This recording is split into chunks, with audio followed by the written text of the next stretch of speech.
ہم جب کسی سے کچھ مانگتے ہیں تو اکثر سامنے والا سوچتا ہے کہ دیں یا نہ دیں، کتنا دیں یا پھر بدلے میں کیا ملے گا۔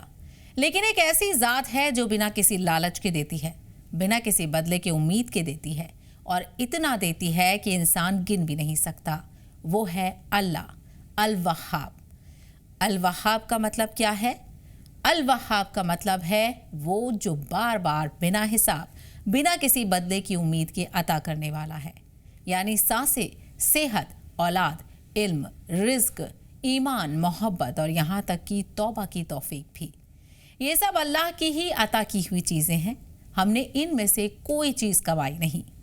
یہ سب ہمیں اللہ نے اپنے فضل سے دیا ہے۔ قرآن کیا کہتا ہے؟ اللہ تعالیٰ فرماتا ہے، یا ہمارے رب ہمیں اپنی طرف سے رحمت عطا فرما اور ہمارے کام میں ہمارے لیے احسانی پیدا کر۔ سورہ الکہف میں یہ کہا گیا ہے۔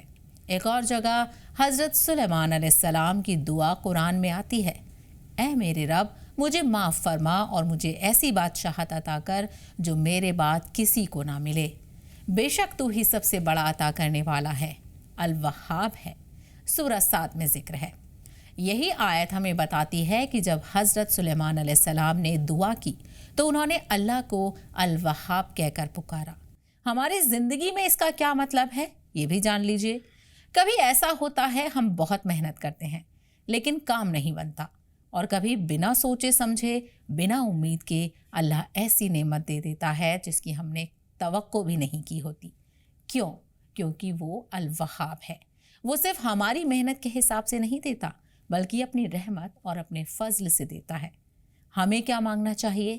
اکثر لوگ اللہ سے صرف پیسے مانگتے ہیں، لیکن الوہاب سے تو ہر اچھی چیز مانگی جا سکتی ہے۔ اچھا اخلاق، نیک اولاد، حلال رزق، علم، سکون، صحت، ہدایت، صبر اور سب سے بڑھ کر اللہ کی رضا، کیونکہ جو اللہ دیتا ہے وہ دنیا کا کوئی انسان نہیں دے سکتا۔ اسی لیے دعا کرتے وقت پورے یقین کے ساتھ کہیے، یا وہاب مجھے اپنے فضل سے عطا فرما، مجھے وہ دے جو میرے لیے دنیا اور آخرت میں بہتر ہو۔